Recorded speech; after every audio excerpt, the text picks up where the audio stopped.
പപ്പായ അച്ഛൻ ഉണ്ടാക്കാൻ പോണ. ഹലോ ഗൈസ്, നമ്മുടെ ചാനലിലെ പുതിയൊരു വീഡിയോയിലേക്ക് എല്ലാവർക്കും സ്വാഗതം. അപ്പോൾ നമ്മുടെ ചാനൽ ആരെങ്കിലും ആദ്യമായിട്ട് കാണുന്നുണ്ടെങ്കിൽ പ്ലീസ് ഒന്ന് സബ്സ്ക്രൈബ് ചെയ്യാൻ മറക്കല്ലേ. വീഡിയോ ഇഷ്ടമായ ലൈക്ക് ചെയ്യുകയും കമൻറ്റ് ചെയ്യുകയും ഷെയർ ചെയ്യുകയും വേണം കേട്ടോ. അപ്പോൾ നമുക്ക് ഇന്ന് വീട്ടിൽ തന്നെ കിട്ടുന്ന ഒരു സംഭവം വെച്ച് അച്ചാറിട്ടല്ലോ നമ്മൾ ഇന്ന് ഉണ്ടാക്കാൻ പോകുന്നത്. നമ്മുടെ പപ്പായ, ചില സ്ഥലത്ത് ഓമക്കായ, പപ്പരയ്ക്ക, അങ്ങനെ പല പേരുകളിൽ ഇവൻ അറിയപ്പെടുമെങ്കിലും ഞങ്ങളിവിടെ പപ്പായ എന്നാണ് പറയുന്നത്. അപ്പോൾ നമുക്ക് പപ്പരങ്ങ എടുത്ത് അതിൻ്റെ തൊലിയൊക്കെ കളഞ്ഞ് അത് ചെറിയ കഷ്ണങ്ങളായിട്ട് ഇതുപോലെ അരിഞ്ഞെടുക്കാം. നമ്മളിങ്ങനെ മാങ്ങാച്ചാറിനൊക്കെ അരിഞ്ഞെടുക്കുന്നത് പോലെ നീളത്തിൽ ചെറുതായിട്ട് നമുക്ക് അരിഞ്ഞെടുക്കാം. അപ്പോൾ നമ്മളിതെല്ലാം കൂടെ അരിഞ്ഞ് വരാനായിട്ട് കുറച്ച് സമയം പിടിക്കും. അപ്പോൾ നമുക്ക് ഇരുന്ന് അരിഞ്ഞ് റെഡിയാക്കി വരാം. തുമ്പീവ തുമ്പക്കുടത്തിൽ തുഞ്ചത്തായി ഊഞ്ഞാലിടാം, തുമ്പീവ തുമ്പക്കുടത്തിൽ തുഞ്ചത്തായി ഊഞ്ഞാലിടാം, ആകാശ പൊന്നാലി നിലകളിലായത്തിൽ തൊട്ടേ വരാം, ആകാശ പൊന്നാലി നിലകളിലായത്തിൽ തൊട്ടേ വരാം, ലാ ലാ ലാ ലാ ലാ ലാ ലാ ലാ ലാ ലാ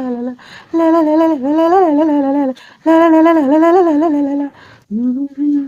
വെണ്ണില ചന്ദനക്കിണ്ണം പുന്നമടക്കായലിൽ വീണേ, കുഞ്ഞിളം കയ്യിൽ വെള്ളേ കോരിയെടുക്കാൻ വാ, മുണ്ടകൻ കൈത്തു കഴിഞ്ഞ് ആറ്റക്കിളി കോവും നേരം, മഞ്ഞണിത്തൂവൽ കൊണ്ടൊരു കൂടൊരുക്കാൻ വാ, കാലിമേയുന്ന പുല്ലാനിക്കാറ്റിൽ കണ്ണിമാങ്ങ കടിച്ചു നടക്കാ, കാറ്റിൻ പാദസ്വരങ്ങൾ കിളുക്കാ, കുഞ്ഞി മഞ്ചാടിക്കുന്നിലേറാ, മെല്ലെ വന്നു കണ്ണു പൊത്താ കണ്ണു. നമ്മൾ അച്ചാറിനുള്ള സാധനങ്ങളൊക്കെ റെഡിയായി വെച്ചിട്ടുണ്ട്. വെളുത്തുള്ളി, ഇഞ്ചി, കറിവേപ്പില, പച്ചമുളക്, പിന്നെ വറ്റൽമുളക് കൂടെ വേണം. അപ്പോൾ നമ്മൾ അതെല്ലാം റെഡിയാക്കി വെച്ചിട്ടുണ്ട്. നമ്മൾ പപ്പരക്ക എല്ലാം അരിഞ്ഞ് റെഡിയാക്കി വെച്ചിട്ടുണ്ട്. ഇപ്പോൾ ഒരു 2 പാത്രം നിറച്ച് പപ്പരക്ക ഉണ്ടായിരുന്നു. ഞാൻ അതിലോട്ട് 2 ചെറിയ പച്ചമുളകും കൂടെ അരിഞ്ഞിട്ടിട്ടുണ്ട്.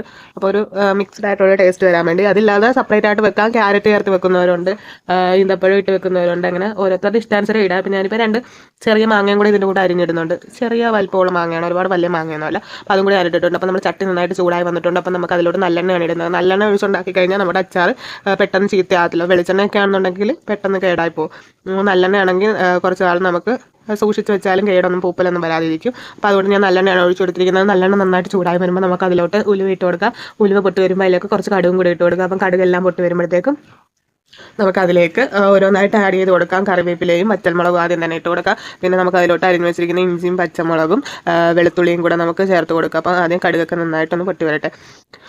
കടുക് നന്നായിട്ട് പൊട്ടി വരുന്നതിന് മുമ്പ് നമ്മൾ ഇതൊക്കെ ഇടുമെങ്കിൽ ബാക്കി അത് കടുക് പൊട്ടത്തില്ല. അപ്പം നമ്മൾ കടുകൊക്കെ നന്നായിട്ട് പൊട്ടി വരുമ്പോഴാണ് നമ്മൾ ബാക്കി അരിഞ്ഞ് വെച്ചിരിക്കുന്ന സാധനങ്ങൾ ഓരോന്നായിട്ട് ഇട്ട് കൊടുക്കേണ്ടത്. അപ്പോൾ വറ്റൽമുളകും കറിവേപ്പിലയും ആദ്യം തന്നെ ഇട്ട് കൊടുക്കുന്നുണ്ട്.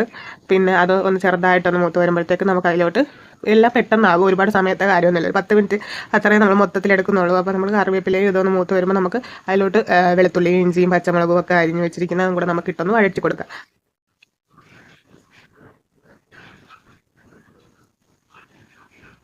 അപ്പം വെളുത്തുള്ളിയൊക്കെ കൂടെ ഇട്ട് കൊടുക്കുന്നുണ്ട്. ഇനി വെളുത്തുള്ളിയും ഇഞ്ചിയും പച്ചമുളകും എല്ലാം ഒക്കെ ഒന്ന് മൂത്ത് വരുമ്പോഴത്തേക്കുമാണ് നമ്മൾ ഇതിലോട്ട് പൊടികൾ ആഡ് ചെയ്ത് കൊടുക്കേണ്ടത്. അപ്പോൾ ഇതൊക്കെ ആദ്യം ഒന്ന് ചെറുതായിട്ടൊന്ന് വഴറ്റിയെടുക്കണം. ഒരുപാട് ഗോൾഡൻ ബ്രൗൺ അങ്ങനെയൊന്നും ആകണ്ട, ചെറുതായിട്ട് ഇതിൻ്റെ പച്ചമണം മാറുന്ന വരെ ഒന്ന് വഴറ്റിയെടുത്താൽ മതിയാവും. അപ്പോഴത്തേക്ക് ഇത് ഏകദേശം ഒന്ന് മൂത്ത് സെറ്റായിട്ട് വന്നിട്ടുണ്ട്. ഇനി നമുക്ക് ഇതിലോട്ട് പൊടികൾ ഓരോന്നായിട്ട് ഇട്ട് കൊടുക്കാം. നമുക്ക് ആദ്യം തന്നെ നമ്മൾ ഇട്ട് കൊടുക്കുന്നത് മഞ്ഞപ്പൊടിയാണ്. മഞ്ഞപ്പൊടി ഇട്ട് കൊടുത്തു കഴിഞ്ഞ് നമുക്ക് ഒന്നുകൂടെ വഴറ്റി കൊടുത്തിട്ട് വേണം അടുത്ത ഓരോ പൊടികളായിട്ട് ഇട്ട് കൊടുക്കാനായിട്ട്. മഞ്ഞപ്പൊടി ചേർത്ത് ഇതിലൊരുപാട് നമ്മൾ ഈ കടുക് ഉലുവയൊന്നും പൊടിച്ചൊന്നും നമ്മളിപ്പോൾ ഇതിലോട്ട് ചേർക്കുന്നില്ല. നമ്മൾ ആ കടുക് ഉലുവയും വറ പൊടിച്ചത് മാത്രമേ നമ്മൾ ഇടുന്നുള്ളൂ. അപ്പോൾ മഞ്ഞപ്പൊടി ഇട്ട് കൊടുത്തു കഴിഞ്ഞ് ആ മഞ്ഞപ്പൊടി ഒന്ന് ചെറുതായിട്ടൊന്ന് പച്ചമുളക് മാണ്ടി വരുമ്പോഴത്തേക്ക് നമുക്ക് അതിലോട്ട് പിരിയ മുളക് പൊടി, കാശ്മീരി മുളക് പൊടിയാണ് ഇട്ട് കൊടുക്കുന്നത്.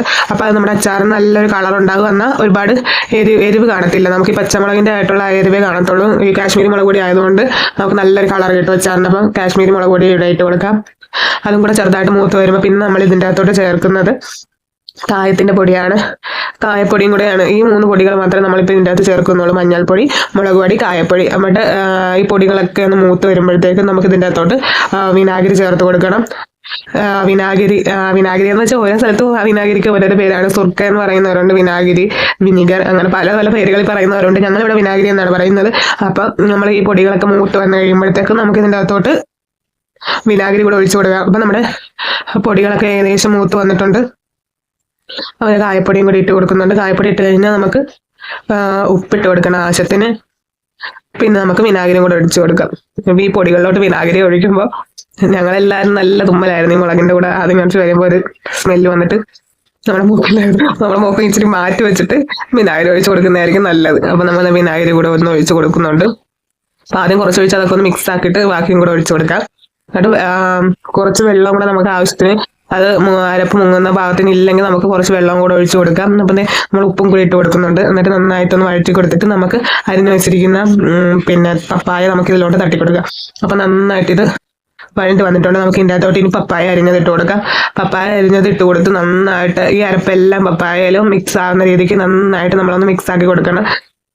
അപ്പൊ വിനാഗിരി ഒഴിച്ച് കഴിഞ്ഞാൽ ഞാൻ കുറച്ച് വെള്ളം കൂടെ ഒഴിച്ച് കൊടുത്തിട്ട് എന്നിട്ട് നമുക്ക് അരപ്പ് പോരാതെ വന്നു കഴിഞ്ഞാൽ കുറച്ചും കൂടെ വെള്ളം ഒഴിച്ച് കൊടുക്കാൻ കേട്ടോ. അപ്പൊ നമുക്ക് എല്ലാ കഷ്ണങ്ങളിലും ഈ അരപ്പൊക്കെ പിടിച്ച് സെറ്റായി വരുന്ന പോലെ നമ്മൾ മിക്സ് ആക്കി എടുക്കണം. എന്നിട്ട് ഒരു 5 മിനിറ്റ് ഒരുപാട് പപ്പരയ്ക്ക കഷ്ണങ്ങൾ ഒരുപാട് വെന്ത് പോയി കഴിഞ്ഞാൽ ശരിയാക്കും. നമുക്ക് ചെറുതായിട്ടൊന്ന് കടിക്കാൻ കിട്ടണം അച്ചാറിൽ, എന്നാലാണ് അതിൻ്റെ ഒരു കറക്റ്റ് ഒരു ടേസ്റ്റ് നമുക്ക് കിട്ടത്തുള്ളൂ.